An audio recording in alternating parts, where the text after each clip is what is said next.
Hello everyone and welcome to geology. आपण जी series start केली आहे बँकिंग आणि फायनान्शियल अवेअरनेसची, त्याचं हे आहे सेकंड लेक्चर. त्या सिरीजमधलं हे आहे सेकंड लेक्चर. तर आपण आज या लेक्चरमध्ये बघणार आहोत रिझर्व्ह बँक ऑफ इंडिया याबद्दल. म्हणजे जेवढं काही कंटेंट आहे, म्हणजे RBI बद्दल जेवढं काही इम्पॉर्टंट पॉईंट्स आहेत ते पूर्णच्या पूर्ण आपण या सेशनमध्ये बघणार आहोत. आणि हे कंटेंट खूप जास्त बेनिफिशियल तुमच्यासाठी राहणार आहे. म्हणजे कंप्लीट बँकिंग अवेअरनेस मी तुम्हाला याची कंप्लीट PDF म्हणजे कंपायलेशन हे प्रोव्हाइड करणार आहे. पण त्याला थोडासा वेळ लागेल, कारण की समोरच्या लेक्चरच्या PPTs ह्या अजून तयार झालेल्या नाही आहे. त्यामुळं मी जसं जसं डेलीचं लेक्चर घेतोय तसे तसे त्या लेक्चरच्या हिशोबाने PPT तयार करत आहे. तर त्यामुळे थोडासा वेळ लागेल. थोडं पेशन्स ठेवा, तुम्हाला सर्व काही कंटेंट अवेलेबल होऊन जाईल. गव्हर्नमेंट स्कीम सुद्धा मी चालू केलेली आहे PPT बनवणं. तर सायमल्टेनियसली दोन्ही बनवतोय, तर थोडा वेळ लागणार आहे. तर पेशन्स ठेवा, पण कंटेंट तुम्हाला याच्यापेक्षा चांगलं कंटेंट तुम्हाला कुठंच मिळणार नाही. नेक्स्ट लेवलचं कंटेंट असेल. ओके, तर चालू करूयात आपल्या सेकंड सेशनला. आज बघणार आहोत आपण रिझर्व्ह बँक ऑफ इंडिया. तर याच्यामधला प्रत्येक पॉईंट हा महत्त्वाचा आहे. आणि एक्झाममध्ये कुठले कुठले क्वेश्चन आले होते मी ते सुद्धा सांगून देतो, तुम्हाला डिस्कस करून देतो. म्हणजे तुमच्यापैकी जुनियर स्टुडंट जर असतील ज्यांनी 2025 मधल्या पूर्णच्या पूर्ण मेन्स ह्या दिलेल्या आहेत, तर त्यांना कळेल की बाबा खरंच या कंटेंटमधले कुठले कुठले क्वेश्चन एक्झाममध्ये आले होते. तर मी तुम्हाला ते डिस्कस करून पण सांगतो.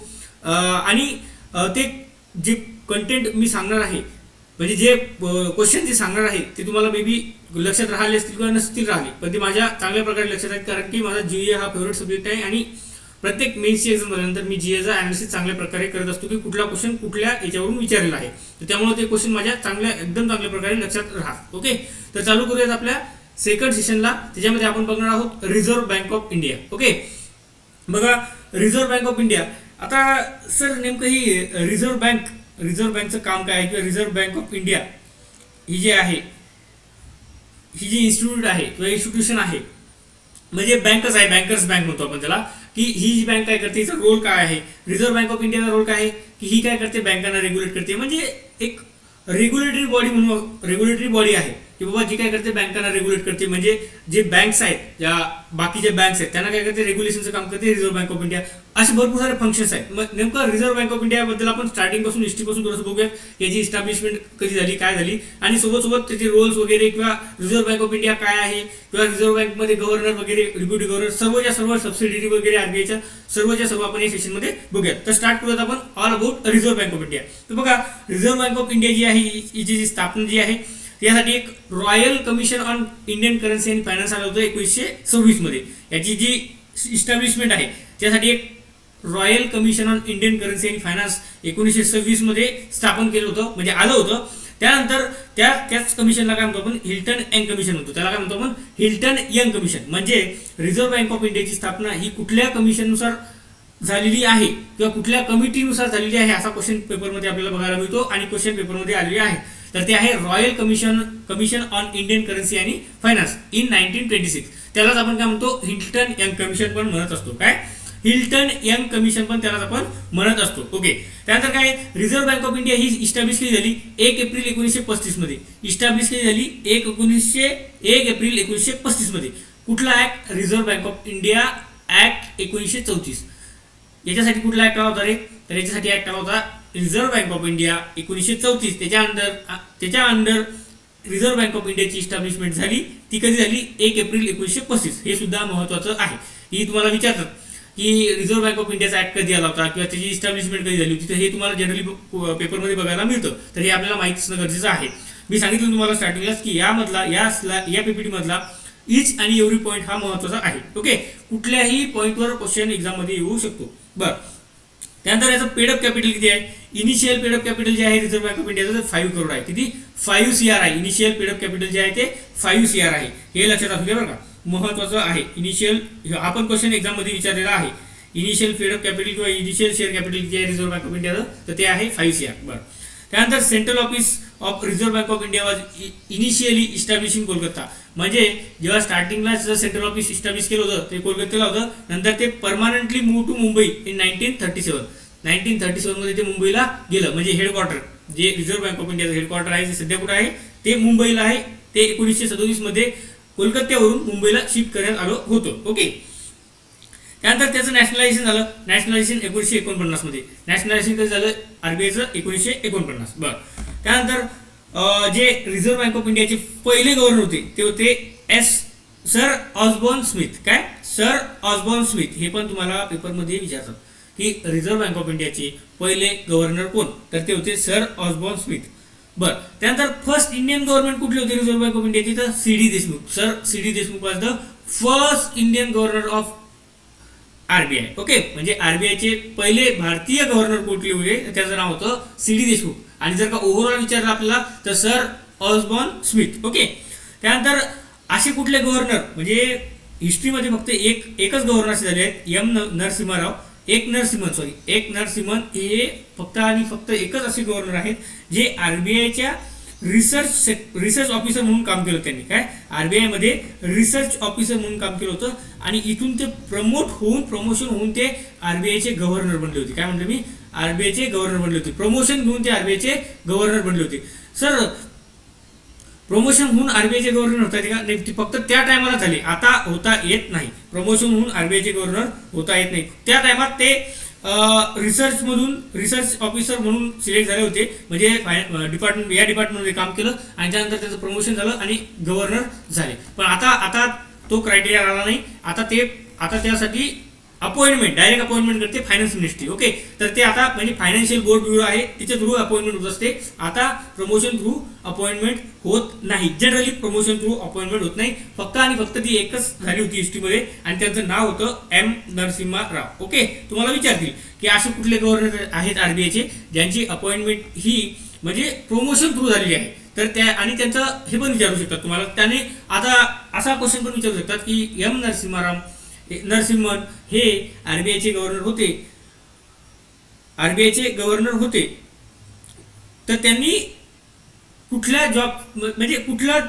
जॉब त्यांनी स्टार्ट केला होता, इनिशियली ते कुठल्या पोझिशनवर होते, असा पण क्वेश्चन विचारू शकतात. जनरली विचारणार नाही पण विचारू शकतात, विचारायला काही पण विचारू शकतात.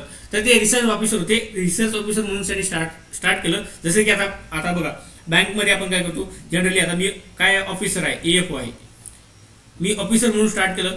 मग ऑफिसर नंतर बीएम, मग बीएम नंतर सिनियर मॅनेजर, नंतर चीफ मॅनेजर, मग नंतर डीजीएम, जीएम, असे ही हायरार्की असते, म्हणजे प्रमोशनची हायरार्की असते बँकमध्ये. त्याच पद्धतीनं या आरबीआय मध्ये पण जशी हायरार्की आहे ती हायरार्की सुद्धा आपण दाखवून देऊया समोर. ओके, तर आय होप हे जे मी पॉईंट सांगितलं तुम्हाला, ही रिझर्व्ह बँक ऑफ इंडिया कधी आली होती, 1935 मध्ये इस्टॅब्लिशमेंट झाली होती. 1934चा ऍक्ट होता. रॉयल कमिशन 1926 मध्ये आलं होतं. त्यालाच आपण म्हणतो हिल्टन कमिशन. त्याच्यानुसार त्याच्या रिकमेंडेशननुसार रिझर्व्ह बँक ऑफ इंडियाची स्थापना झाली आहे. सोबत त्याचं हेडक्वार्टर जे अगोदर कोलकात्याला होतं ते 1937 मध्ये मुंबईला शिफ्ट करण्यात आलं. आरबीआयचं नॅशनलायझेशन 1949 मध्ये झालं होतं. त्यानंतर पहिले गव्हर्नर जे होते ते सर ऑसबॉर्न स्मिथ म्हणून होते. त्यानंतर इंडियन फर्स्ट गव्हर्नर जे होते ते सी.डी. देशमुख म्हणून होते. त्यानंतर असे गव्हर्नर जे इंटरनल प्रमोशन थ्रू आरबीआयचे गव्हर्नर बनले होते तर ते एम नरसिम्हन होते. ओके, बघा त्यानंतर ऑल अबाउट गव्हर्नर बद्दल सर्व काही डिटेलमध्ये बघूयात. काय येतं, official term of RBI governor is CR. बघा हा क्वेश्चन पेपरमध्ये विचारतात की अपॉइंटमेंट ही आरबीआयच्या गव्हर्नरची, आरबीआयचे जे गव्हर्नर आहे त्याची अपॉइंटमेंट जी आहे ती किती वर्षासाठी असते, तर ती 3 इयर्ससाठी असते. मग ती आपण एक्सटेंड करू शकतो का, तर हो, ती एक्सटेंडेड बाय ॲडिशनल 2 इयर्स. म्हणजे मॅक्झिमम जर का तुम्हाला अपॉइंटमेंट विचारली तर 5 इयर्स त्याची असते. किती? 5 इयर्सचा त्यांचा टर्म असतो. म्हणजे असं नाही की कंपल्सरी 5 इयर्स असतोच, पण ते एक्सटेंड करू शकतात. 2 वर्षांना ते एक्सटेंड करू शकतात. किती? 2 इयर्सनं ते एक्सटेंड करू शकतात. तर आरबीआयच्या गव्हर्नरची अपॉइंटमेंट ही इनिशियली फक्त 3 इयर्सची असते. हे तुम्हाला पेपरमध्ये विचारू शकतात. ओके, इम्पॉर्टंट आहे 3 इयर्स. त्यानंतर आरबीआय लॉंगेस्ट सर्व्हिंग गव्हर्नर, म्हणजे आरबीआय मध्ये सर्वात जास्त टाइम टेन्युअर असणारे गव्हर्नर कुठले आहेत, तर ते आहेत बेनेगल रामाराव. काय? बेनेगल रामाराव. त्यांचा किती वर्षाचा होता? 7 इयर्स आणि 197 डेज. 7 इयर्स आणि 197 डेज, म्हणजे त्यांचा टेन्युअर जे होता तो सर्वात जास्त होता. कोणाचा? बेनेगल रामाराव. हे आरबीआयचे गव्हर्नर होते आणि त्यांचा टेन्युअर हा लॉंगेस्ट टेन्युअर होता. बरं, हे पण विचारतात एक्झाममध्ये बरं का, हे पण विचारतात. त्यानंतर विथ बिअरली 20 डेज इन ऑफिस, म्हणजे फक्त आणि फक्त 20 दिवसाचा टेन्युअर होता आणि ते आरबीआयचे गव्हर्नर होते अमिताभ घोष म्हणून. किती? अमिताभ घोष यांचा शॉर्टेस्ट टेन्युअर होता. Shortest tenure. लॉंगेस्ट विचारला तर बेनेगल रामाराव. लॉंगेस्ट जर विचारला तर बेनेगल रामाराव, शॉर्टेस्ट जर विचारला तर अमिताभ घोष. ओके. त्यानंतर printing of currency notes in India is done on the basis of minimum reserve system. बघा, इंडियामध्ये जी काही करन्सी प्रिंट होते त्याच्यासाठी एक क्रायटेरिया असतो. काय, आरबीआयला त्यांच्याकडे एक म्हणजे एक सिस्टम आहे मिनिमम रिझर्व्ह सिस्टम. ती 1956 मध्ये आली होती. काय, 1956 मध्ये आली होती. त्याच्यानुसार ते काय करतात, ज्या नोट्स आहेत म्हणजे छापत असतात, नोट ज्या जे प्रिंट करत असतात त्याच्यानुसार छापत असतात. म्हणजे आरबीआयला एक मिनिमम रिझर्व्ह सिस्टम आहे, तो क्रायटेरिया आहे, तो फुलफिल करायचा आहे. तो क्रायटेरिया फुलफिल केल्यानंतर ते नोट छापू शकतात. ओके. तर तो क्रायटेरिया कसा आहे ते पण सांगतो. जर समजा बरं आज तुम्हाला असं वाटत असेल की सर आरबीआय अनलिमिटेड पैसा छापू शकत नाही का, तर नाही, आरबीआय अनलिमिटेड पैसा छापू शकत नाही. याचं रिझन असं असतं की जर समजा आरबीआयनं अनलिमिटेड मनी प्रिंट केली, अनलिमिटेड पैसा छापला, तर मनीची व्हॅल्यू ही कमी होत असते. काय, मनीची व्हॅल्यू ही कमी होते आणि मग इन्फ्लेशन खूप जास्त वाढते. इन्फ्लेशन खूप जास्त वाढते. मग आता नॉर्मली समजा आपण 1 kg साखर घ्यायला गेलो, समजा एक्झाम्पल पकडा, समजा 50 रुपये पर केजी आहे. काय म्हणलं, 50 रुपये पर केजी आहे. तर जर समजा हे आरबीआयनं अनलिमिटेड करन्सी छापली किंवा खूप जास्त इंडियामध्ये इन्फ्लेशन आलं, तर मग ही 50 रुपये पर केजी नाही राहणार, ही जवळपास 50 लाख पर केजी एवढी त्याची व्हॅल्यू होईल. म्हणजे इतकी करन्सीची व्हॅल्यू डिप्रिशिएट होईल. तर त्यासाठी एक कुठली सिस्टम आहे, मिनिमम रिझर्व्ह सिस्टम आहे. त्यानुसार आरबीआय पैसे छापत असते. आता हिस्ट्रीमध्ये काही असे इन्सिडेंट झाले आहेत की जसं आपण बघितलं झिम्बाब्वे आहे, झिम्बाब्वे म्हणतो आपण, झिम्बाब्वे कंट्री आहे. सोबत जर का तुम्ही विचार केला तर एक व्हेनेझुएला नावाची एक कंट्री आहे. यांनी काय केलं होतं की अनलिमिटेड पैसा छापला होता. काय, अनलिमिटेड म्हणजे पैसा छापला आणि लोकांमध्ये वाटून दिला. पैसा छापला आणि लोकांमध्ये वाटून दिला. तिथं काय झालं, इन्फ्लेशन वाढलं, भयानक इन्फ्लेशन वाढलं. म्हणजे त्यांना जसं मी एक्झाम्पल दिलं की बाबा आपल्या इकडे सध्या 50 रुपये पर केजी साखर आहे, तर त्यांना तीच साखर त्यावेळेस जर घ्यायची असेल तर ती 5-5 लाख 50-50 लाख पर केजी एवढी महागात पडायची. म्हणजे काय होते की जर समजा अनलिमिटेड पैसा छापला तर त्याचं एक म्हणजे त्याचा काय इम्पॅक्ट होतो, त्याचा इम्पॅक्ट असा होतो की इन्फ्लेशन खूप जास्त वाढतं. इन्फ्लेशन खूप जास्त वाढतं. ओके. त्यानंतर बघा आपण काय बघितलं, याच्यानंतर गव्हर्नरमध्ये काय बघितलं की इनिशियल गव्हर्नमेंटसाठी निवड हा 3 इयर्सचा असतो, एक्सटेंड केला जाऊ शकतो 2 इयरनं. ओके. जे लॉंगेस्ट सर्व्हिंग गव्हर्नर आहेत ते बेनेगल रामाराव म्हणून आहेत, 7 वर्षे 1997 दिवस. त्यानंतर सगळ्यात शॉर्टेस्ट टेन्युअर असणारे अमिताभ घोष 20 दिवस टेन्युअर. त्यानंतर सॉरी यार, मला व्हिडिओ हा साईडला करायची आवश्यकता आहे.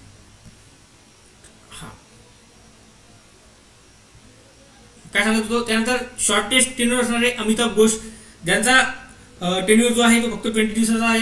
त्यासोबत इंडिया म्हणजे आरबीआय जी करन्सी छापते किंवा करन्सी जी प्रिंट करते त्यासाठी एक सिस्टम आहे मिनिमम रिझर्व्ह सिस्टम, ती आली होती 1956 मध्ये. तर त्या बेसिसवर आता त्याचा पण एक क्रायटेरिया आहे. सर कसा क्रायटेरिया, नेमका कुठला क्रायटेरिया आहे, बघा त्याचा क्रायटेरिया असा आहे की त्यांना अकॉर्डिंग टू दिस सिस्टम, कुठली minimum reserve system, reserve bank of India has to maintain, त्यांना काय करावं लागते, मेंटेन करावं लागते. काय, असेट मेंटेन करावं लागतात. किती करोडाचे, त्यांना रिझर्व्ह बँकला 200 करोडाचे asset maintain, 200 CR asset maintain करावं लागतात. म्हणजे हे असेट साईडला मेंटेन करून ठेवायचे आणि त्यानंतर जी करन्सी आहे ती प्रिंट करू शकतात. मग आउट ऑफ दिस 200 करोड काय सांगितलं, 200 करोडाचे असेट साईडला काढून ठेवायचे आणि त्यानंतर म्हणजे मेंटेन करून ठेवायचे आणि त्यानंतर काय करायचं, करन्सी प्रिंट करायची. आता हे जे 200 करोड आहेत त्याच्यापैकी त्यांना कुठला त्या 200 करोडामध्ये अगेन क्रायटेरिया आहे. काय, 115 करोड हे गोल्ड किंवा बुलियनच्या फॉर्ममध्ये ठेवायचे. गोल्ड किंवा बुलियन, सर बुलियन काय आहे, आपण जे म्हणतो ना, आता गोल्ड मध्ये ज्वेलरीमध्ये मग ऑर्नामेंट्स असतात की बाबा काही चेन असतील, झुमके असतील किंवा वेगवेगळ्या प्रकारचे ऑर्नामेंट्स, म्हणजे वेगवेगळे आता मुलींना चांगल्या प्रकारे माहिती ते ऑर्नामेंट्स असतील तर त्या गोल्डच्या फॉर्ममध्ये. बुलियनमध्ये बिस्किट्स वगैरे आपण म्हणतो ना, गोल्डची बिस्किट्स असतात, ते बिस्किट्स वगैरे याच्या फॉर्ममध्ये 115 CRचे गोल्ड किंवा गोल्ड ऑर्नामेंट किंवा बुलियन मेंटेन करायचं आहे. आणि रिमेनिंग 85 हे फॉरेन एक्सचेंज, फॉरेन करन्सी, काय फॉरेन करन्सी मेंटेन करायची आहे. किती, 85 करोड. हे 200 करोड मिनिमम रिझर्व्ह सिस्टमच्या अंतर्गत 200 करोड मेंटेन करायचे आहेत. त्यामध्ये 115 करोडचे गोल्ड किंवा बुलियन आणि रिमेनिंग 85 करोड हे फॉरेन करन्सीच्या फॉर्ममध्ये त्यांना मेंटेन करावे लागत असतात रिझर्व्ह बँक ऑफ इंडियाला, जर का करन्सी प्रिंट करायची असेल तर. ओके. त्यानंतर आता ही जी इंडियाची करन्सी आरबीआय छापते, जी करन्सी प्रिंट करते आरबीआय, जी प्रिंटिंग करते, समजा आरबीआय जी प्रिंटिंग करते याच्यासाठी कुठला सेक्शन आहे का? तर हो, आरबीआयचा एक सेक्शन आहे, सेक्शन 22, त्याच्यानुसार आरबीआय ही करन्सी प्रिंट करत असते. ओके, म्हणजे section 22 in the reserve bank of India act 1934, the bank shall have the sole right to issue bank notes. म्हणजे बँक नोट्स म्हणजे बँकेला एक अधिकार असतो की ती इश्यू करू शकते बँक नोट्स. ओके, तर हे कुठला सेक्शन आहे? तर हा 22. कुठला? 22, सेक्शन 22. हा तुम्हाला लक्षात ठेवणं गरजेचं आहे की जर का बँक नोट इश्यू करायची असतील तर कुठला सेक्शन असतो असा क्वेश्चन विचारू शकतात. तर 22 हाच नॉर्मली क्वेश्चन पेपरमध्ये जनरली बघायला मिळतो. काय सांगितलं? असेट, आरबीआयला जर समजा करन्सी छापायची असेल तर काय करावं लागेल? 200 करोडाचे असेट मेंटेन करावं लागतील. त्यामध्ये 115 करोडाचं गोल्ड किंवा बुलियन आणि त्यामध्ये रिमेनिंग जे 85 करोड आहेत त्यामध्ये फॉरेन करन्सी एवढे रिझर्व्ह मेंटेन करावं लागतात. जर आरबीआयला करंट नोट इश्यू करायची असेल, बँकेला करन्सी नोट इश्यू करायची असेल तर हा ते कुठल्या सेक्शनच्या अंतर्गत इश्यू करू शकते? तर आरबीआय ऍक्ट 1934 मध्ये एक सेक्शन आहे 22, त्या सेक्शनच्या अंतर्गत ते नोट इश्यू करू शकतात. ओके, त्याच्यानंतर आहे बघा कॉन्स्टिट्यूशन ऑफ सेंट्रल बोर्ड. आता याच्यामध्ये सेंट्रल बोर्ड आहे, आरबीआयचं एक सेंट्रल बोर्ड आहे, ते कशा पद्धतीने वर्क करते ते बघा, ते समजून घ्या, व्यवस्थित समजून घ्या.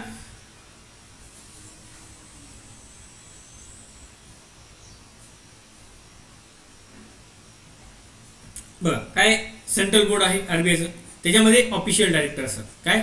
काही ऑफिशियल डायरेक्टर असतात, काही नॉन ऑफिशियल डायरेक्टर असतात. काय? काही ऑफिशियल डायरेक्टर, काही non official director. Sir official director मध्ये किती असतात? तर ऑफिशियल डायरेक्टर मध्ये असतात टोटल 5. किती? टोटल 5. कोण कोण? एक असते गव्हर्नर, बरं, त्यानंतर असतात 4 डिप्युटी गव्हर्नर, याच्यापेक्षा जास्त नसतात. डिप्युटी गव्हर्नर 4 पेक्षा जास्त नसतात. ओके, डिप्युटी गव्हर्नर 4 पेक्षा जास्त नसतात. मग ऑफिशियल डायरेक्टर किती झाले? 5. त्याच्यामध्ये एक झाले गव्हर्नर, 4 झाले डिप्युटी गव्हर्नर. काय म्हणतो मी? ऑफिशियल डायरेक्टर, त्यामध्ये एक गव्हर्नर, 4 डिप्युटी गव्हर्नर. त्यानंतर सेकंड आहे non official director. Non official director याच्यामध्ये टोटल किती असतात? तर टोटल असतात 16. किती? टोटल असतात 16 म्हणजे 16. त्याच्यामध्ये बघा 4 असतात लोकल बोर्डचे डायरेक्टर. सर लोकल बोर्ड काय असते सांगतो. लोकल बोर्डचे 4 डायरेक्टर असतात. बरं, त्यानंतर 10 जे असतात, 10 हे वेगवेगळ्या फील्डचे असतात. काय? वेगवेगळ्या फील्डचे अपॉइंट केलेले असतात, गव्हर्नमेंट ऑफ इंडियाने नॉमिनेट केलेले असतात. आणि 2 असतात गव्हर्नमेंट ऑफिशियल. काय? 2 असतात गव्हर्नमेंट ऑफिशियल असतात 2. तर असे टोटल मिळून असतात किती? 16 डायरेक्टर असतात. किती? 16. मग जर तुम्हाला विचारलं तर सेंट्रल बोर्डमध्ये, आरबीआयच्या सेंट्रल बोर्डमध्ये किती डायरेक्टर असतात, किती लोक असतात, किती मेंबर्स असतात? तुम्हाला तुमचा आन्सर येईल 21. किती? 21, including official director and non official director. Official director आणि नॉन ऑफिशियल डायरेक्टर. बघा काय सांगितलं? नॉन ऑफिशियल डायरेक्टर मध्ये central government nominate 16 director on the central board. किती? 16 director on central board. Total non official बरं का, हे नॉन ऑफिशियल आणि ऑफिशियल 5. तर central including 1 director from each local board. आता हे लोकल बोर्ड काय आहे बघा, हा आहे इंडिया, ही झाली नॉर्थ, साऊथ, वेस्ट आणि ईस्ट. तर ईस्टचं हेडक्वार्टर आहे कोलकाताला, नॉर्थचा आहे दिल्लीला, साऊथचा आहे चेन्नईला आणि हे आहे मुंबईला. काय? नॉर्थचा आहे दिल्ली, ईस्टचा आहे कोलकाता, साऊथचा आहे चेन्नई आणि वेस्टचा आहे मुंबई. तर इथं हे लोकल बोर्ड आहे, याचं कॉर्पोरेट ऑफिस इथं आहे. लोकल बोर्डचं कॉर्पोरेट ऑफिस जे आहे कुठं आहेत? या 4 ठिकाणी, कोलकाता, चेन्नई, मुंबई आणि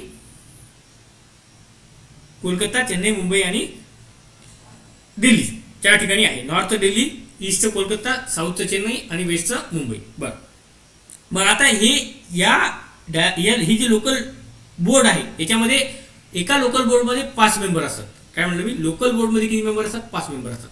मग त्याचा एक डायरेक्टर, त्या 5 मेंबरपैकी एक डायरेक्टर हे इथं घेतात. मग हे 4 झाले, हा 1, हा 2, हा 3, हा 4, म्हणजे 4 लोकल बोर्डचे 4 डायरेक्टर, हे झाले 4. मी सांगितलं स्टार्टिंगला 4. त्यानंतर other 10 director represent different sector of economy, म्हणजे इकॉनॉमीचे वेगवेगळ्या सेक्टरमधून हे 10 डायरेक्टर त्यांनी नॉमिनेट केलेले असतात. त्याच्यामध्ये एक ॲग्रिकल्चर असू शकतं, म्हणजे such as agriculture, industry, trade, profession, वेगवेगळ्या प्रोफेशननुसार ते असू शकतात. तर ते झाले 10. ओके, झाले 14. आणि 2 असतात बघा, 2 असतात 2 गव्हर्नमेंट ऑफिशियल, 2 गव्हर्नमेंटचे ऑफिशियल असतात. तर असे हे टोटल 16 नॉन ऑफिशियल डायरेक्टर असतात. 16 नॉन ऑफिशियल डायरेक्टर असतात. ओके, आता मी काय करतो, हे समअप करून देतो तुम्हाला. याच्यामध्ये बघा, तुम्हाला थोडंसं कन्फ्युजन झालं असेल की हे कॅटेगरायझेशन कसं आहे. बघा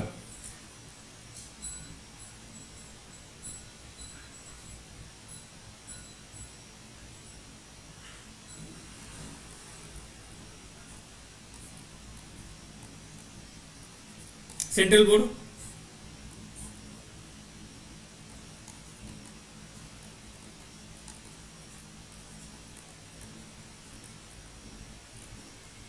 official director,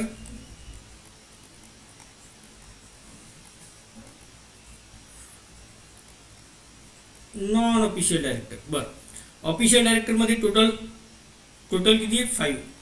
total 5. Governor plus एक governor plus 4 deputy governor.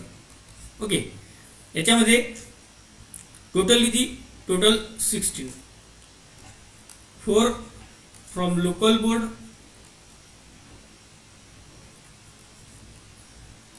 10 from different field,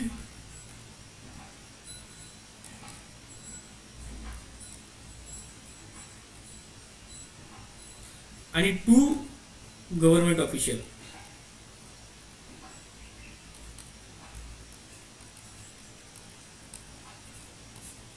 काय सांगितलं? हे झालं सेंट्रल बोर्ड आरबीआयचं कॉन्स्टिट्यूशन कसं आहे. त्यानंतर त्यामध्ये ऑफिशियल डायरेक्टर किती? 5. नॉन ऑफिशियल डायरेक्टर किती? 16. त्याच्यामध्ये 5 ऑफिशियल डायरेक्टरमध्ये 1 गव्हर्नर, 4 डिप्युटी गव्हर्नर. याच्यामध्ये 4 लोकल बोर्डचे डायरेक्टर, 10 डिफरंट फील्डमध्ये अपॉइंट केलेले आणि 2 गव्हर्नमेंटचे ऑफिशियल. तर असे टोटल लोकल बोर्डमध्ये गव्हर्नमेंटच्या सेंट्रल बोर्डमध्ये हे असतात 21 डायरेक्टर. टोटल किती असतात? 21 मेंबर्स. ओके, बघा त्यानंतर बघा हायरार्की कशी असते सेंट्रल बोर्ड ऑफ डायरेक्टरची.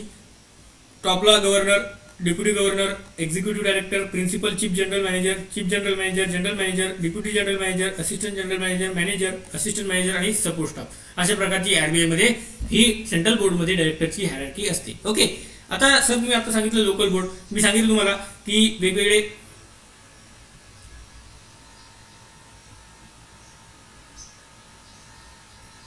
मी काय करतो, कॅमेरा ऑफच करून टाकतो कारण त्याचा आपल्याला अडचण येत आहे.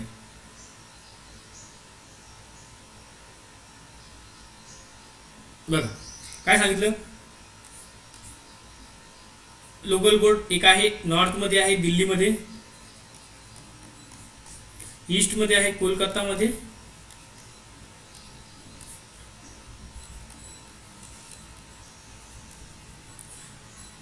साऊथमध्ये आहे चेन्नईमध्ये आणि वेस्टमध्ये आहे मुंबईमध्ये.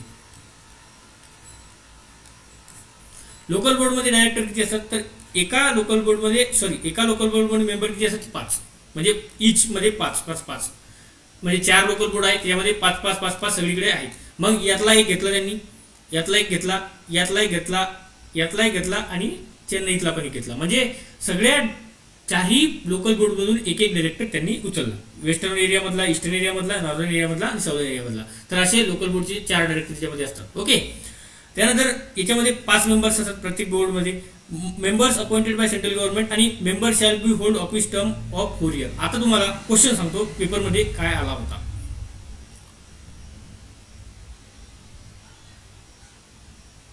बघा पेपरमध्ये क्वेश्चन विचारला होता, SBI clerk 2025 April second shift one of the toughest shift.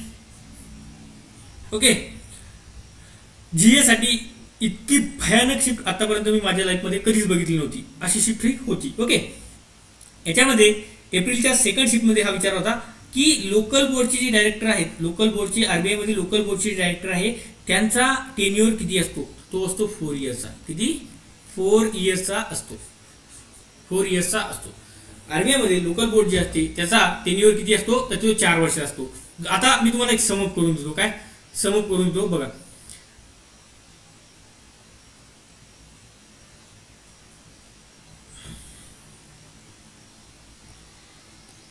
हे आहे आरबीआय, त्याच्यामधले गव्हर्नर, याचा tenure 3 years. Local board directors याचा 4 इयर्स. ओके, त्यानंतर बघा बोर्ड फॉर फायनान्शियल सुपरविजन. काय आरबीआय मध्ये एक बोर्ड असतं. सर याचं काम काय नेमकं, तर याचं काम खूप महत्त्वाचं काम आहे. काय आपण जे बँक आहेत, आपल्या ज्या बँक्स आहेत वेगवेगळ्या, त्यांना रेग्युलेट करायचं काम हे बोर्ड करत असतं. रेग्युलेट करायचं. आपण जे म्हणतो ना की बँकेचं आरबीआयचं फंक्शन काय, तर आरबीआयचं फंक्शन आहे रेग्युलेशन ऑफ, म्हणजे रेग्युलेट टू बँकला रेग्युलेट करणं. बँकर्स बँक म्हणतो सरळ रेग्युलेशन करणं, वेगवेगळ्या बँकला रेग्युलेट करणं. तर त्या आरबीआय मध्ये पण एक डिपार्टमेंट आहे, एक फायनान्शियल सुपरविजनसाठी एक बोर्ड आहे. कुठलं, बोर्ड फॉर फायनान्शियल सुपरविजन. म्हणजे आरबीआय मधलं एक डिपार्टमेंट आहे, त्या डिपार्टमेंटकडे हे जे रेग्युलेशनचं काम आहे ते आहे. तर त्याला आपण म्हणतो बोर्ड फॉर फायनान्शियल सुपरविजन. म्हणजे समजा आरबीआय मध्ये वेगवेगळ्या 4-5-7-8 प्रकारचे डिपार्टमेंट आहे, त्यातलं हे एक डिपार्टमेंट आहे कुठलं, फायनान्शियल सुपरविजन. तर याच्या अंतर्गत ते काय करतात, बँकाला रेग्युलेट करतात. या बोर्डच्या अंतर्गत काय करतात, बँकांना रेग्युलेशन प्रोव्हाइड करायचं काम करत असतात. ओके, कोण, आरबीआय. बरं, RBI perform the supervisory function under the guidance of board of financial supervision. The board was constituted in 1994. 1994 मध्ये बोर्ड बनलं होतं. ऑब्जेक्टिव्ह काय तुम्हाला सांगितलंच की वेगवेगळ्या बँकाला सुपरवाइज करायचं काम करतात, रेग्युलेट करायचं काम करतात. बघा त्यामध्ये कुठल्या कुठल्या बँक आहेत, schedule commercial bank, cooperative banks, all India financial institute, local area bank, small finance bank, payment bank, CICs आहेत, credit information companies, non NBFCs आणि प्रायमरी डीलर्स. ह्या सर्वच्या सर्व बँक्स वगैरे किंवा ह्या ज्या इन्स्टिट्यूशन आहेत त्याला रेग्युलेट करायचं काम करते बोर्ड फॉर फायनान्शियल सुपरविजन. हे आरबीआय मधला एक बोर्ड आहे, पर्टिक्युलर बोर्ड आहे या बँकांना रेग्युलेट करण्यासाठीच. ओके, त्याचे चेअरमॅन कोण असतात, तर आरबीआयचे गव्हर्नर असतात. त्याचे चेअरमॅन आरबीआयचे गव्हर्नर आणि vice chairman any of the deputy governor. म्हणजे chairman governor, vice chairman any of the deputy governor. Okay, आता सर आरबीआयचे नेमके की फंक्शन्स काय आहे किंवा आरबीआय वर्क कसं करते. बघा आरबीआय म्हणजे काय, आरबीआय काय करते, आरबीआय सेंट्रल बँक आहे. आरबीआय काय, सेंट्रल बँक ऑफ इंडिया, म्हणजे भारताची एक सेंट्रल बँक आहे. Responsible for regulating country's monetary policy. काय करते, regulating for country's monetary policy. जी MPCI मॉनिटरी पॉलिसी कमिटी आहे त्याला रेग्युलेट करते. सोबत ओव्हरसीइंग फायनान्शियल सिस्टम. हे आरबीआयचं मेन फंक्शन आहे. म्हणजे मॉनिटरी पॉलिसी कमिटी याला रेग्युलेट करणं, सोबत इंडियामध्ये जी काही फायनान्शियल सिस्टम आहे त्याला मॉनिटरिंग करणं, ओव्हरसी करणं. म्हणजे त्याच्यामध्ये जे काही आपण जे म्हणतो ऑपरेशन आहेत ते कॅरी आउट करणं. म्हणजे बऱ्याच साऱ्या गोष्टी आहेत. मग आता हे सांगितलं तुम्हाला की रेग्युलेशन ऑफ बँक्स, अजून भरपूर साऱ्या गोष्टी, फॉरेन एक्सचेंज वगैरे भरपूर साऱ्या गोष्टी याच्यामध्ये येतात. ओके, त्यानंतर बघा याचे की फंक्शन काय, monetary policy committee to formulate, implement and monitor monetary policy. Okay, हे तर महत्त्वाचं फंक्शन आहे. त्यानंतर करन्सी इश्यू करणे हे पण त्याचं फंक्शन आहे. त्यानंतर फायनान्शियल रेग्युलेशन, हे सांगितलं फायनान्शियल रेग्युलेशनमध्ये हे आज गोष्टी येतात. बँकर्स बँक म्हणतो आपण त्याला, म्हणजे या सर्वच्या सर्व बँक्स आहेत त्यांना रेग्युलेट करतो म्हणून त्याला बँकर्स बँक म्हणतो. त्यानंतर बँकिंगला लायसन्सिंग प्रोव्हाइड करणं, याचं काम पण बँक करतं. मला असं वाटते banking regulation act 1949 BRA, banking regulation act 1949च्या 22nd शेड्यूल मध्ये जो सेक्शन आहे 22वा सेक्शन, त्याच्यामध्ये बँकेला लायसन्सिंग, त्याच्या अंतर्गत बँकला लायसन्स प्रोव्हाइड करायचं काम आरबीआय करत असते. Banking regulation act 1949. त्यानंतर डेव्हलपमेंटल रूल आहे. त्यानंतर सोबत फॉरेन एक्सचेंज मॅनेजमेंट करणं आणि लेंडर ऑफ लास्ट रिझॉर्ट. जेव्हा बँक्स असतात आपल्या नॉर्मल ज्या बँक्स आहेत त्या बँकाला जेव्हा कोणी पैसे देत नाही तेव्हा बँक आरबीआय कडून पैसे घेतात, म्हणून त्याला लेंडर ऑफ लास्ट रिझॉर्ट असं म्हणत असतात. काय, जेव्हा आपल्या बँक्स असतात त्यांना दुसऱ्या कुठूनही पैसे मिळत नाहीत, बॉरो मनी करू शकत नाही, तेव्हा bank RBI always there for banks to borrow money. Okay, to lend money to them. त्या बँकेला मनी लेंड करण्यासाठी ऑलवेज तिथं असते. त्यामुळे त्याला आपण काय म्हणतो, reserve bank of India he lender of last resort आहे. ओके, बर, आता सध्याचे मग गव्हर्नर कोण आहेत, संजय मल्होत्रा. श्री संजय मल्होत्रा याचे सध्याचे गव्हर्नर आहे. त्यानंतर 4 डेप्युटी गव्हर्नर सध्या आहेत. कुठले, एक पूनम गुप्ता म्हणून आहेत, दुसरे आहेत स्वामीनाथन जानकीरामन, तिसरे आहेत T रविशंकर आणि चौथे आहेत श्रीचंद्र मुर्मू. काय, गव्हर्नर कुठले आहेत, संजय मल्होत्रा. त्यानंतर deputy governor Poonam Gupta, Swaminathan Janakiraman, T Ravishankar आणि Shrichandra Murmu. Okay, wait guys, एक मिनिट मला चार्जिंग लावू द्या.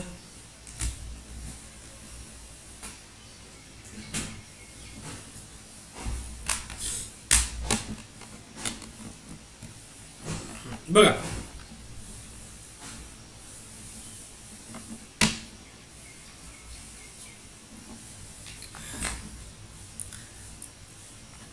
गव्हर्नर कोण, संजय मल्होत्रा. त्यानंतर deputy governor Poonam Gupta, T Ravishankar, Swaminathan Janakiraman आणि श्रीचंद्र मुर्मू. ओके, हे झाले हे आरबीआय मध्ये आरबीआयचे फंक्शन आणि सोबत आरबीआयचा रोल काय आहे, सोबत त्याचे लीडरशिप, गव्हर्नन्स आणि लीडरशिप म्हणजे त्याच्यामध्ये कोण कोण येतं, गव्हर्नर आणि त्या 4 डेप्युटी गव्हर्नर त्यांचे नाव पण सांगितले. हे तुम्हाला पेपरमध्ये खूप महत्त्वाचं कंटेंट आहे, मी हे तुम्हाला याच्यामध्ये शिकवत आहे. ओके,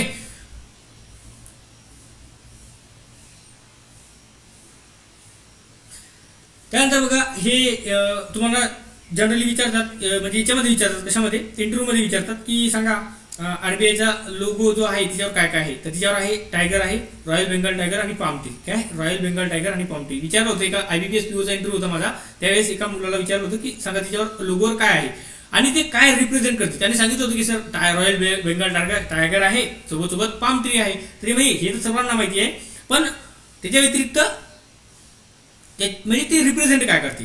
तर ते बघा रिप्रेझेंट काय करते, टायगर काय रिप्रेझेंट करते, power, authority and national identity of India. काय नॅशनल आयडेंटिटी ऑफ इंडिया. त्यानंतर power, authority and national identity of India. त्यानंतर पाम ट्री जे आहे व्हॅल्यू सिग्निफाय करते रेझिलियन्स आणि इंडियाची natural growth. Okay, natural growth, India's natural growth. एवढं जरी सांगितलं तरी इनफ आहे. ओके, तर हे तुम्हाला माहिती असणं गरजेचं आहे. हे पेपरमध्ये विचारू शकतात, पेपरमध्ये एक्झाममध्ये पण विचारू शकतात किंवा इंटरव्ह्यूमध्ये 100% विचारतात म्हणजे विचारतात. त्यानंतर बघा काही आरबीआयचे ट्रेनिंग इस्टॅब्लिशमेंट आहेत, म्हणजे आरबीआयने ट्रेनिंग देण्यासाठी जो काही आरबीआयमध्ये स्टाफ असतो त्याला ट्रेनिंग प्रोव्हाइड करण्यासाठी काही ट्रेनिंग इस्टॅब्लिशमेंट म्हणजे ट्रेनिंग इन्स्टिट्यूट इस्टॅब्लिश केले होते. तर ते जे इन्स्टिट्यूट आहेत ते कुठले कुठले आहेत, तर बघा आरबीआयचे आतापर्यंत 4 ट्रेनिंग इस्टॅब्लिशमेंट आहेत. त्यामध्ये 3 जे आहेत ते RBI academy, college of agriculture banking, त्यानंतर reserve bank of India staff college, हे 3 महत्त्वाचे आहेत. आणि एक ऑटोनॉमस इन्स्टिट्यूट आहे IDRBT, कुठलं institute for development and research in banking technology, IDBRT. आताच त्यांनी bank.in अँड fin.in हे पोर्टल लॉन्च केलं. बँक ही साईट लॉन्च केली. काय bank.in आणि fin.in हा एकदा SBI PO मेन्स 2025 याच्यामध्ये विचारलेला होता की आता रिसेंटली bank.in आणि fin.in हा जो हे जे साईट आहे ही लॉन्च केली, म्हणजे डेव्हलप करायचं काम कुठल्या इन्स्टिट्यूटने केलं, तर ते इन्स्टिट्यूटचं नाव आहे institute for development and research in banking technology, IDBRT. याचं जे हेडक्वार्टर आहे ते हैदराबादला आहे. काय हेडक्वार्टर जे आहे ते हैदराबादला आहे. तर आरबीआयचे 4 ट्रेनिंग इन्स्टिट्यूट आहेत, त्यातले 3 जे आहेत ते आरबीआयनं म्हणजे आरबीआयचे आहेत डायरेक्टली, आणि सोबत जे अदर एक आहे ते ऑटोनॉमस आहे. ऑटोनॉमस इन्स्टिट्यूट म्हणजे स्वतःचे डिसिजन जे आहेत, डिसिजन मेकिंग हे स्वतःकडे असते. ओके, तर हे टोटल त्याचे 4 इन्स्टिट्यूट आहेत. बघा ते कुठे आहेत, रिझर्व्ह बँक स्टाफ कॉलेज हे सर्वात महत्त्वाचं इन्स्टिट्यूट आहे. 1963 मध्ये त्याची स्थापना झाली होती. एक मिनिट गाईज, मी याला इरेज करतो.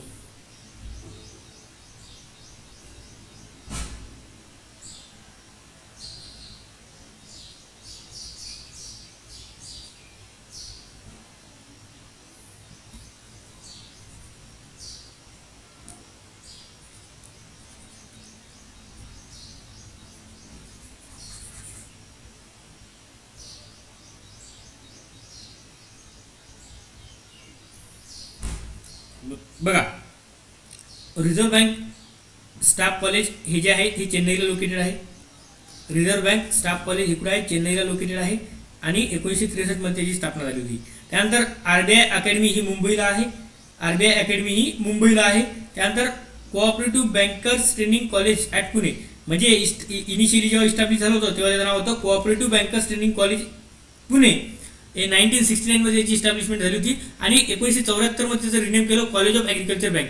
हे मग आता सध्या कुठे आहे, याचं हेडक्वार्टर हे पुणेमध्ये आहे, हे मुंबईमध्ये आहे. आरबीआय अकॅडमी मुंबईमध्ये आहे, जे training college of agriculture bank पुणेमध्ये आहे आणि जे स्टाफ कॉलेज आहे ते चेन्नईमध्ये आहे. आणि IDBRT मी सांगितलं 1996 मध्ये IDBRT ची स्थापना झाली होती आणि ते 1996 हैदराबादमध्ये लोकेटेड आहे.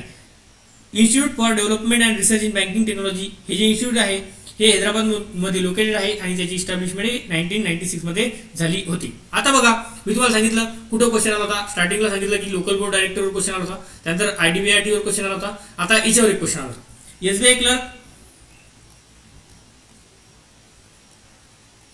SBI क्लर्क 2025 नोव्हेंबर 21 नोव्हेंबर त्याच्यामध्ये हे विचारलं होतं की म्हणजे असे 4 ऑप्शन होते असे 4 ऑप्शन होते आणि त्यामध्ये विचारलं होतं की या इन्स्टिट्यूटपैकी कुठलं इन्स्टिट्यूट हे RBI कडून फुल्ली फंडेड नाही.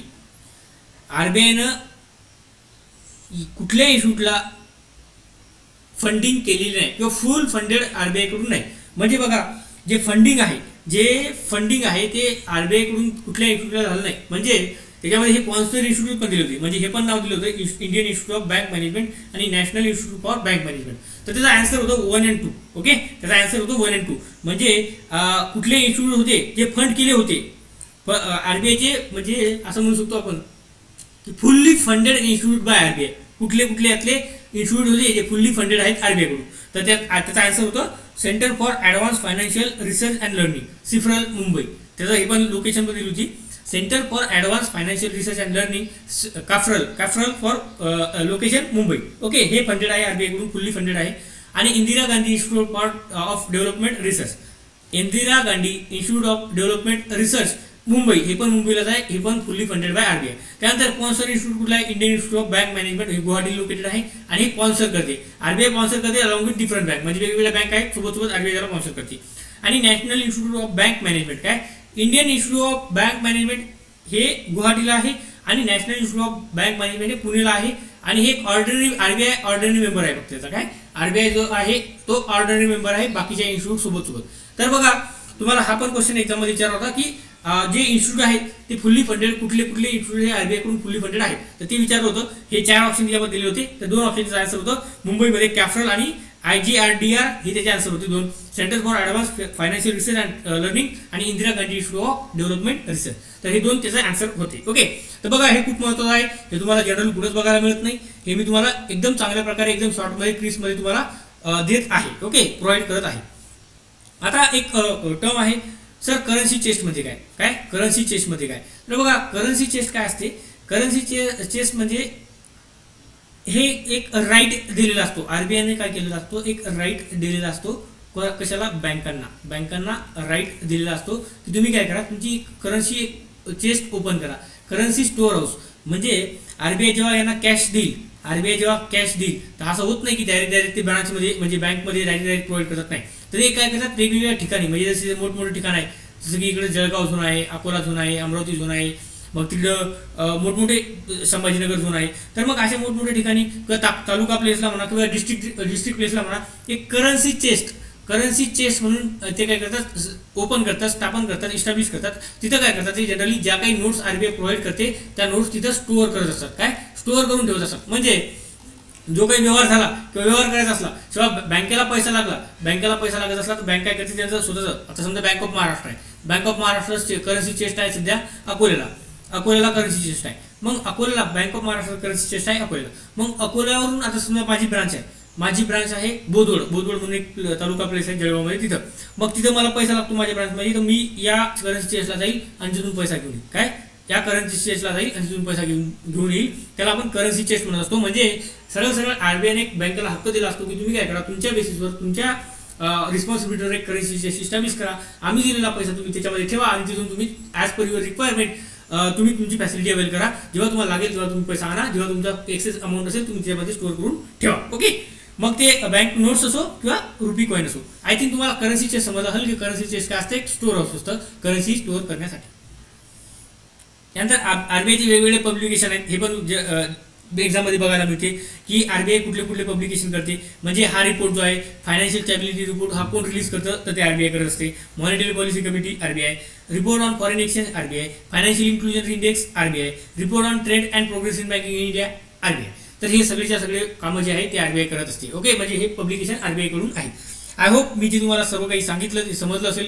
आता आपण काय करू, एकदा समज करूयात सर्वचे सर्व आपण काय शिकलो आहे. ओके, काय शिकलो आहे बघा. आपण काय शिकलो, स्टार्टिंगला आपण शिकलो की RBI मध्ये म्हणजे RBI बद्दल शिकलो की RBI ची इस्टॅब्लिशमेंट कधी झाली. तर बघा एक रॉयल हिल्टन कमिशन आलं होतं 1926 मध्ये. त्याला हिल्टन कमिशन म्हटलं, royal commission on Indian currency. Okay, तर ते आलं होतं 1926 मध्ये. त्याला आपण हिल्टन कमिशन सुद्धा म्हणतो. त्या कमिशनने रिकमेंड केलं होतं RBI इस्टॅब्लिश करण्यासाठी. तर ते त्यामुळे त्या रिकमेंडेशनवर 1934 मध्ये RBI ऍक्ट आला आणि 1935 मध्ये RBI ची इस्टॅब्लिशमेंट झाली. इनिशियली सेंट्रल ऑफिस जे होतं आरबीआयचं ते मुंबई कोलकात्याला होतं 1937 मध्ये. ते मुंबईला मूव्ह केलं किंवा ट्रान्सफर केलं, शिफ्ट केलं 1926 मध्ये. आता ते मुंबईमध्येच आहे परमनंटली. बरं, त्यानंतर आपण बघितलं होतं गव्हर्नरबद्दल. गव्हर्नर बद्दल बघितलं होतं. फर्स्ट गव्हर्नर जे होते ते ऑस्बोर्न स्मिथ होते, म्हणजे आरबीआयचे पहिले ब्रिटिश गव्हर्नर होते ते ऑस्बोर्न स्मिथ, सर ऑस्बोर्न स्मिथ. त्यानंतर इंडियन गव्हर्नमेंटचा जर विचार केला तर आरबीआयचे तर ते होते सी डी देशमुख. अजून त्याच्या व्यतिरिक्त विचार केला आपण जे इंटरनल प्रमोशन घेऊन झालेले गव्हर्नर, तर त्याचं नाव होतं एम नरसिम्हा राव. काय? एम नरसिम्हा राव. बरं, आता गव्हर्नरचा टेन्युअर जो आहे तो 3 वर्षासाठी असतो. लॉंगेस्ट सर्व्हिंग गव्हर्नर जे होते ते होते बेनेगल रामाराव. काय? बेनेगल रामाराव. त्यानंतर शॉर्टेस्ट गव्हर्नर जे होते ते अमिताभ घोष होते. म्हणजे रामारावचा जो टेन्युअर होता तो 7 वर्ष 197 दिवसाचा होता, आणि जे अमिताभ घोष होते त्याचा फक्त 20 दिवसाचा टेन्युअर होता. ओके. त्यानंतर एक बँकेला म्हणजे रिझर्व्ह बँक जेव्हा पैसे छापते त्यानंतर त्यासाठी एक मिनिमम रिझर्व्ह सिस्टम नावा कन्सेप्ट होता. ते 1956 मध्ये आली होती मिनिमम रिझर्व्ह सिस्टम. त्याच्या अंतर्गत आरबीआयला 200 करोड मिनिमम रिझर्व्ह हे त्यांच्याकडे मेंटेन करावं लागत होतं. त्यात 200 करोडामधलं 115 करोड हे गोल्ड आणि बुलियनच्या फॉर्ममध्ये, आणि 85 करोड जे आहे ते फॉरेन करन्सीच्या फॉर्ममध्ये त्यांना मेंटेन करावे लागत होते. ओके. त्यानंतर आपण बघितलं आरबीआय जी नोट्स इश्यू करते, त्यासाठी त्याला त्या आरबीआय ऍक्ट 1924 सेक्शन 22 म्हणजे सेक्शन 22 त्याच्या अंतर्गत नोट इश्यू करू शकते, बँक नोट इश्यू करू शकते. ओके. त्यानंतर आपण सेंट्रल बोर्डचं कॉन्स्टिट्यूशन बघितलं. त्यामध्ये कॉन्स्टिट्यूशनमध्ये आपण असं बघितलं की 5 ऑफिशियल डायरेक्टर आणि 16 नॉन ऑफिशियल डायरेक्टर. 5 ऑफिशियल डायरेक्टरमध्ये 1 गव्हर्नर, 4 डेप्युटी गव्हर्नर, आणि जे नॉन ऑफिशियल डायरेक्टर आहेत 16 नॉन ऑफिशियल डायरेक्टर, त्याच्यामध्ये 4 डायरेक्टर हे लोकल बोर्डचे, साऊथ, नॉर्थ, ईस्ट आणि वेस्टचे. त्यानंतर 10 गव्हर्नमेंट ऑफिशियल, 10 डायरेक्टर हे जे आहेत ते वेगवेगळ्या डिफरंट फील्डचे, म्हणजे गव्हर्नमेंटने नॉमिनेट केलेले वेगवेगळ्या फील्डचे 10 वेगवेगळे डायरेक्टर डिफरंट फील्डमधून, म्हणजे इकॉनॉमीमध्ये वेगवेगळ्या डिफरंट फील्ड असतील त्या फील्डमधून अपॉइंट केलेले, नॉमिनेट केलेले बाय गव्हर्नमेंट ऑफ इंडिया. त्यानंतर 2 जे होते टू गव्हर्नमेंट ऑफिशियल, म्हणजे असे नॉन ऑफिशियल जर का आपण विचार केला डायरेक्टर तर ते 16 होते, आणि ऑफिशियल जे होते ते 5 होते. तर टोटल जर समअप केलं तर सेंट्रल बोर्डमध्ये आरबीआयच्या हे 21 डायरेक्टर आहेत. ओके. त्यानंतर आपण हायरार्की बघितली. हायरार्कीमध्ये बघितलं आपण की कशा प्रकारे वर्क करते हायरार्की. हायरार्कीमध्ये तुम्हाला जास्त लक्ष ठेवायची गरज नाही, म्हणजे याची काही आवश्यकता नाही, फक्त तुम्हाला माहिती असावं म्हणून हे सांगितलं. त्यानंतर लोकल बोर्ड सांगितलं मी तुम्हाला, एक नॉर्थला आहे, दिल्लीला, साऊथला आहे, चेन्नईला, वेस्टला आहे, मुंबईला, ईस्टला आहे, कोलकात्याला. त्यासोबत त्यांचा टेन्युअर जो आहे तो 4 वर्षाचा असतो, गव्हर्नरचा 3 वर्षाचा असतो. हे पण सांगितलं. हा क्वेश्चन एक्झाममध्ये आलेला आहे, ते पण सांगितलं. त्यानंतर आपण विचार केला तर जे बँकला रेग्युलेट करते त्यासाठी एक बोर्ड आहे, बोर्ड फॉर फायनान्शियल सुपरविजन. ते काय करते? बँकांना रेग्युलेट करायचं काम करते. वेगवेगळ्या बँका त्याच्या अंतर्गत येतात. बँका फायनान्शियल इन्स्टिट्यूट असतील किंवा प्रायमरी डीलर बँक असतील तर यांना सर्व रेग्युलेट करायचं काम करते. कोण करते? तर board for financial supervision. Sir हे प्रायमरी डीलर वगैरे काय असतील हे सगळं आपण समोरच्या लेक्चरमध्ये बघणार आहोत. आपण लेक्चरमध्ये सर्व काही गोष्टी शिकणार आहोत. ओके. त्यानंतर आपण बघितलं त्याचे चेअरमन जे होते बोर्ड फॉर फायनान्शियल सुपरविजनचे चेअरमन गव्हर्नर होते, आणि vice chairman any of the deputy governor. Okay. त्यानंतर आपण बघितलं की आरबीआयचं काम काय आहे? रेग्युलेट करणं, मॉनिटरी पॉलिसी रेग्युलेट करणं, कॉर्पोरेट करणं, मॉनिटरिंग करणं. सोबत बँकांना रेग्युलेट करायचं काम करते, करन्सी इन्शुरन्स करायचं काम करते, डेव्हलपमेंटल रोल आहे, फॉरेन एक्सचेंजचा रोल आहे, बँकेला लायसन्स प्रोव्हाइड करायचं काम करते. ह्या सर्व गोष्टी कोण करत असते? आरबीआय करत असते. आरबीआयचा जो हे आहे काय लोगो आहे त्याच्यावर काय काय तर एक टायगर आहे, रॉयल बेंगल टायगर आहे, आणि सोबत पाम ट्री आहे. तर रॉयल बेंगल टायगरचं काम काय? पॉवर इंडिकेट करते. भारताची जी पॉवर आहे म्हणजे स्ट्रेंथ आहे ती इंडिकेट करते. सोबत आयडेंटिटी इंडिकेट करते. त्यासोबत जर का आपण विचार केला कशाचा? पाम ट्री बद्दल विचार केला तर नॅचरल ग्रोथ, जी काही इंडियाची ग्रोथ आहे ती इंडिकेट करते. सोबत आपण विचार केला आरबीआयची ट्रेनिंग इन्स्टिट्यूट, मी सांगितलं तुम्हाला आरबीआयचे 4 इन्स्टिट्यूट आहेत. त्यामध्ये एक RBI reserve bank of India staff college आहे, चेन्नईला इस्टॅब्लिश आहे, 1963 इस्टॅब्लिशमेंट आहे. त्यानंतर दुसरा आहे आरबीआय अकॅडमी, जी मुंबईला लोकेटेड आहे. आणि एक आहे कॉलेज ऑफ ॲग्रिकल्चर बँकिंग. काय? एक आहे कॉलेज ऑफ ॲग्रिकल्चर बँकिंग, ते पुणेला इस्टॅब्लिश आहे. सोबत एक ऑटोनॉमस इन्स्टिट्यूट आहे, IDBIRT, institute for development and research in Indian banking system. मी सांगितलं हे एक ऑटोनॉमस कॉलेज आहे, ऑटोनॉमस इन्स्टिट्यूट आहे. ते स्वतःचे डिसिजन स्वतः करत असते, ओके, घेत असते. तर ते आरबीआयचं एक ऑटोनॉमस इन्स्टिट्यूट आहे. तर त्यांनी एक bank.in ही साईट आता रिसेंटली लॉन्च केली होती मागच्या वर्षी. त्या SBI PO मध्ये क्वेश्चन विचारलेला आहे. त्यानंतर बघा 1996 मध्ये IDBIRTची हैदराबाद येथे स्थापना झाली होती. त्यानंतर हे जे चार इन्स्टिट्यूट आहेत ते म्हणजे फुल्ली फंडेड इन्स्टिट्यूट कुठले आहेत, स्पॉन्सर्ड इन्स्टिट्यूट किंवा ऑर्डिनरी इन्स्टिट्यूट कुठले आहेत आरबीआयचे ते सांगितलेले आहे. त्यामध्ये एक कॅपिटल नावाचं इन्स्टिट्यूट आहे ते मुंबईला लोकेटेड आहे, ते fully funded bye RBI. Central for advance financial research and training learning Mumbai येथे लोकेशन त्याची आहे. त्यासोबत Indira Gandhi institute of development research Mumbai येथे लोकेशन आहे, आरबीआयचं फुल्ली फंडेड इन्स्टिट्यूट आहे. त्यानंतर Indian institute of bank management हे गुवाहाटीला लोकेटेड आहे, स्पॉन्सर आहे आरबीआय कडून विथ डिफरन्स बँक. आणि national institute of bank management हे पुणेला आहे. बघा इंडियन विचारलं तर गुवाहाटी, नॅशनल विचारलं तर पुणे. आणि हे एक ऑर्डिनरी मेंबर आहे RBI along with banks and other financial institute. त्यासोबत आपण बघितलं करन्सीचे स्टोअर हाऊस असते, आरबीआय कडून मिळालेला पैसा ही बँक त्या स्टोअर हाऊसमध्ये स्टोअर करते जेव्हा आणि त्यांच्या रिक्वायरमेंट नुसार ॲज पर देअर रिक्वायरमेंट बँकची रिक्वायरमेंट ते त्यामधून काढून आणते आणि त्यामध्ये स्टोअर करून ठेवते, कॉईन असो किंवा नोट्स असो, त्याला आपण करन्सी चेस्ट असं म्हणत असतो. सोबत आरबीआयचे वेगवेगळे पब्लिकेशन आहेत, त्यामध्ये फायनान्शियल स्टॅबिलिटी रिपोर्ट आहे, मॉनिटरी पॉलिसी रिपोर्ट आहे, report on foreign exchange, financial inclusion index, सोबत report on trend and progress in banking in India. तर बघा हे होतं सेकंड लेक्चर. याच्यामध्ये मी तुम्हाला अत्यंत बेसिक पासून ॲडव्हान्स पर्यंत आरबीआय बद्दल सांगितलेलं आहे. सर्व कंटेंट इम्पॉर्टंट आहे, ईच आणि एव्हरी पॉईंट इम्पॉर्टंट आहे. काही समजलं नसेल तर मला कॉल मेसेज करू शकता. हे लेक्चर लवकरच मी तुम्हाला प्रोव्हाइड करत आहे. व्यवस्थित बघा, काही नाही कळालं तर विचारा. आणि कंटेंट पण एकदम प्रॉपर मी बनवलेलं आहे, कंटेंट पण लवकरच तुम्हाला प्रोव्हाइड केल्या जाईल. तर भेटूयात आपण थर्ड लेक्चरमध्ये. तोपर्यंत बाय बाय, टेक केअर. आणि मध्येच तुम्हाला एखादं मे बी लेक्चर गव्हर्नमेंट स्कीमवर पण मी लगेच प्रोव्हाइड करू शकतो. ओके, तर त्यासाठी पण तुम्ही वेट करू शकता. ओके, म्हणजे ते कंटेंट जे आहे ते पण कंटेंट इतकंच, म्हणजे जे सध्या तुम्हाला कंटेंट डिलिव्हर करतो किंवा प्रोव्हाइड करतो तेच याच प्रकारचं कंटेंट ते सुद्धा तुम्हाला प्रोव्हाइड करणार आहे. एकदम प्रॉपर, एकदम बेसिक टू ॲडव्हान्स. एकही कन्सेप्ट यामध्ये, एकही पॉईंट यामध्ये सुटणार नाही. एक्झाम ओरिएंटेड कंटेंट तुम्हाला गव्हर्नमेंट स्कीमच्या माध्यमातून पण डिलिव्हर करणार आहे. तर तुम्हाला त्या म्हणजे मी आता हे पूर्ण लेक्चर रेकॉर्ड केलं, यामध्ये मी खुदच ॲडव्हर्टाईज असं काही केलं नाही किंवा ॲडव्हर्टिजमेंट म्हणून मी काही प्रमोट केलं नाही चॅनलला किंवा सबस्क्राईब करा, शेअर करा असं काही बोललो नाही. पण आता माझी तुम्हाला रिक्वेस्ट आहे, जेन्युइन रिक्वेस्ट आहे, जर तुम्हाला कंटेंट आवडला असेल किंवा जे लेक्चर आवडले असतील तर खरंच लाईक करायला विसरू नका, तुमच्या मित्रमैत्रिणींसोबत शेअर करा आणि सबस्क्राईब करायला तर अजिबात विसरायचं नाही.